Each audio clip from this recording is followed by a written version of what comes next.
Thanks for coming. Really excited to be here. So, folks, I'm a nerd. Can I get a quick question, a quick show of hands for the nerds in the audience? All right, that's actually a pretty good showing. Awesome. All right, so this is me as an 8-year-old, and you can see I've got just about everything I need with me. Right? That's, I got some toys there, and at this time, everything I need is like toys and stuffed animals and whatnot. But, there's an interesting sort of thinking here, right? In that one of the powerful things about being a nerd and being an engineer and whatnot is you have this willingness to sort of solve any problem, right? Be able to solve any problem, that you have the tools to be able to solve any problem, that you're not dependent on anybody else. And it's a really important mindset, right? And nowadays, the tools are better than they've ever been so that you can really get away with doing that, being able to pull that off, And this is everything from being able to cook a nice dinner to change a tire, right? We don't want to be specialists in anything. And it makes me think of this wonderful quote by Robert Heinlein, "Specialization is for insects." And if you'll indulge me, I'd like to read you the whole quote because it's the beginning of it that is the awesome part. A beautiful, beautiful quote. And it goes like this. "A human being should be able to change a diaper, plan an invasion, butcher a hog, con a ship, design a building, write a sonnet, balance accounts, build a wall, set a bone, comfort the dying, take orders, give orders, cooperate, act alone, solve equations, analyze a new problem, pitch manure, program a computer, cook a tasty meal, fight efficiently, die gallantly. Specialization is for insects." Yeah, right? How awesome is that? Now, I can't do all those things, but man, would I love to be able to do all those things? I mean, that is a cool list. And if every one of us could do all those things, I mean, think about that. If we could train the next generation of the world to be creative problem solvers like that, and with that kind of diversity of skill set, what could we not do? I mean, that's beautiful. So my hope and my organization, we're trying to really inspire that kind of thinking and get people, with a willingness to solve problems. My dad used to always say there's two kinds of people. Those that sort of approach problems like this, need sort of constant direction, and those that approach problems like this, right? With their two hands open, ready to go. So there's a term that's got a lot of popularity called STEM, right? You've probably all heard this: science, technology, engineering, and math, and that's great. It's an important term. But for me, it doesn't really capture what we're looking for, right? Because I think about somebody like Leonardo da Vinci. Now, is he a STEM guy? Kinda, yeah, okay, yeah. He was an engineer and a mathematician and a scientist, but he was also an amazing artist and an inventor and a creative, and he had all of these other skills. So STEM sort of describes Leonardo, but really the term we got really excited about was STEAM, because STEAM incorporates art and creativity and design thinking. And when you start talking about these domains, it's not that you're doing science over here, and then you're doing engineering, and then you're doing math. It's all integrated. You need all those things, and in 1 hour, you might touch all of those disciplines. And engineering is a fundamentally creative thing, right? This is, coming up with a new problem, a solution to a problem might touch all of those domains. So, I had a pretty wild career so far. I've worked in a lot of different domains. I worked in fiber optics and DNA synthesis, and was even a Japanese sushi chef for a little while. I didn't really fit in that well. But it was a fun experience, but it was only once I found games and entertainment that I was like, wow, this is really the place that I belong. And it happened through a passion project. My co-founder and I, we were both STEM guys. He was building robots for the military. I was building this sort of high-tech restaurant, and we both wanted something else to do nights and weekends. And so we would build interactive art. And we started with this is a terrible photo, but we started with an interactive whiteboard. We basically took a camera and a projector, and we pointed it at a whiteboard, and people could draw on the whiteboard.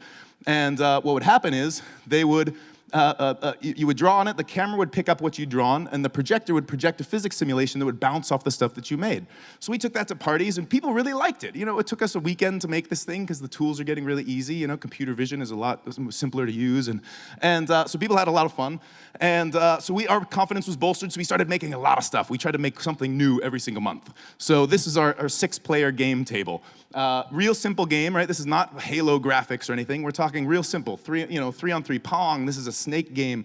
But 6 was a special number because people come to parties and events in 2, maybe 3 people. 6 guarantees you're meeting somebody new, right? It might be really awkward to walk up to a girl and say, hey, can I buy you a drink? But a lot easier to say, oh my God, I'm going to kill you next time, you know? That's a good lead-in. So we took that around, people loved it. We filled, is this working? We filled a room with laser beams. Oops, there we go.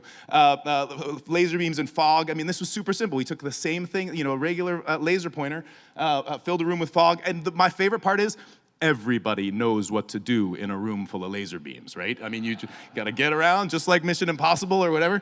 And this was fun because it didn't matter how old you were. You know, we would take this to fine, you know, sort of fundraiser parties, and people would commando roll across the floor in high heels. I mean, it was awesome. So there was this sort of fun sort of sense of play. Now, is this engineering? Yeah, I guess, but it's not the sort of classic engineering that you would think of, pencil ties and lab coats and sort of boring stuff, right? This is lasers, right? Lasers are awesome. That's a lot of fun. And so all the tools are getting so good that in a weekend you can build so much and cover such great ground. But, you know, everything doesn't always work. In fact, my co-founder and I joke that most of the time, if we're really excited about something, it's going to be terrible. So this was, we thought, oh my God, you know Rock Band, right? You get to be the drummer and the guitarist and whatnot. We're like, what about Rock Band for space battle? Oh my God, that would be awesome. There'll be a pilot, a gunner, and a navigator in one ship, and a pilot, a gunner, and a navigator in another ship, and they have to like shoot each other.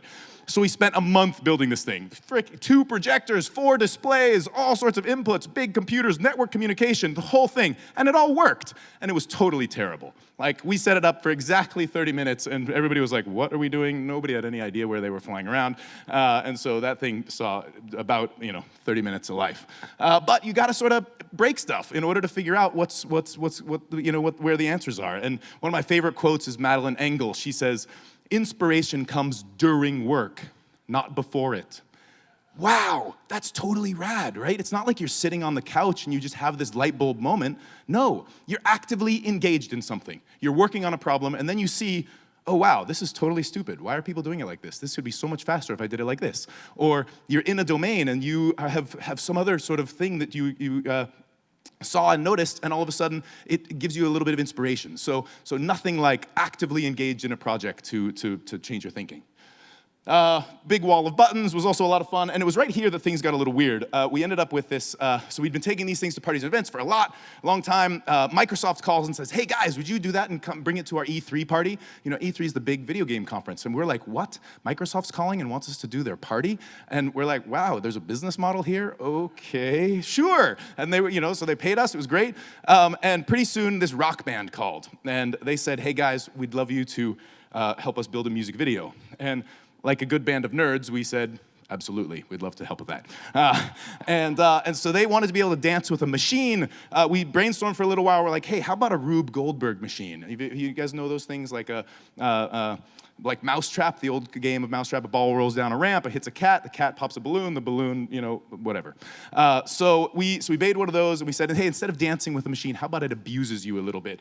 And so it started like this, and it ended like this, and over the course of it, we smashed televisions and dropped pianos and sort of all this crazy stuff. Now, so it went really viral. Got like 45 million views. But the part that was nuts was parents and teachers started calling us. And we're like, wait, what's going on? We're just nerds having fun with technology. Like, why are teachers calling us? We're not educators. But what had happened was they were using it in their physics class, and kids were making their own Rube Goldberg machines, and they were filming them, and they were sharing it, and we got videos from Brazil and Poland and all over the place. And so this sort of got us thinking that there were other things that are inspirational, right? There's other things that get people excited about stuff that is not the sort of traditional pedagogy of, math and formulas and whatnot, but like really fun, exciting stuff, projects that can be really, really a blast. So, whatever. So we ended up, this is a hard controller. We ended up starting a high-tech circus, and it was literally one part all that play and engineering, and one part a set of projects and kits that you could get people excited about engineering. And we ended up launching. I only have 15 minutes, huh? This is a longer slide than I would like. Well, all right, I'm gonna blast through a couple of things because we ended up applying a lot of stuff to the way that we operate at our company. And one of my favorites, in order to sort of stay creative, is random input. Now, random input is really special. If you are gonna have a creative moment, right, it's only ever gonna be drawing on your own life experience. So you could have a life that you go to school, and then you come home and you watch TV, and then you go to school, and then you come home and watch TV, and you're only ever gonna be able to draw from that life experience as you go to solve a new problem. But what if instead your life experience included some crazy, adventure around Los Angeles, or a visit to a conference for which you knew nothing about? All of a sudden, all of this additional information gets filtered into your brain and becomes part of that problem solving. So one of my favorite things to do is to conference crash. And this is a little bit like wedding crashing, but it's for conferences. And what you do is you go to something that has nothing to do with your existing domain. And I promise you, it's a blast. So next time you're in Las Vegas, ask the cabbie for his list of conferences. They all have one. It's an 8.5 by 11 sheet, and you'll be there for CES or something monster, and there's 30 other conferences going on at the same time. The packaging convention, the vacuum cleaner convention, the actuarial convention, whatever. It doesn't matter. And there's all sorts of easy ways to get into them. In fact, if you have one of those lanyards on, you can usually just grab one of those lanyards, get a magazine, and just sort of walk in with a big group. I can give you other methods if you would like. But the reality is you're working on some problem in your mind, right? And the exposure to some of the latest innovations in the packaging industry is gonna help you somehow. Like that sort of novelty, a lot of creativity comes at the intersection of domains. You'll see someone's like, oh, hey, this is like Airbnb, but for pools or whatever, right? There's all sorts of different ways to approach this stuff. And that random input really helps sort of cycle in and give you some additional inspiration. I have another friend who he tries to travel on $5 a day, right? So how you're comfortable, but if you have to travel on $5 a day, like you got to get really creative. Stimulating environment, surround yourself with lots of tools. We come up with sort of two different ways to build new things. We'll basically say, hey, we've got this crazy awesome tool. What can we do with it? Or the other one is, hey, we've got this crazy awesome solution. How should we build it? And you can sort of arrive at fun things sort of in either direction. Brainstorming. I gotta wrap up already, huh? Shit. Really quick. Brainstorming. So the Disney method. Please look this up. There's a right and a wrong way to brainstorm. The dreamer, the spoiler, and the realist. He would basically change rooms, right? He would be in the room and he would brainstorm. There's no wrong answer in the dreamer mode. Come up with as much as you want. It doesn't have to adhere to the laws of physics. It doesn't have to do, there's no wrong answer. And then he'd literally move rooms, and that was when the realist room would come about. He would basically, filter out the stuff, what has to adhere to the laws of physics, and then in the realist mode, he would finally say, okay, what are we actually going to work on? Please watch John Cleese's On Creativity. This is an amazing talk, and it will support some of what I'm talking about here. So we're throwing a big crazy carnival in 2 weeks. It's going to be unbelievable. We launched it on Kickstarter. Kickstarter devours your life. I highly recommend doing one. I like to call this our over-promising rendering. It's not going to... It's not going to look like that at all. But God, wouldn't that be awesome? It's a little bit more like this. It'll be at the Port of LA the end of this month, 25th to the 26th. I highly recommend you all come. Literally, huge rooms full of laser beams, walls with buttons, all sorts of craziness. It's just going to be absolutely insane. And then we've got a whole bunch of project-based kits and workshops, a robotic bartender. I think you guys will all love it. And we're bussing in. We actually just sold out of. We have all 4,000 kids coming from all over LA. We're bussing them in. It's going to be really great.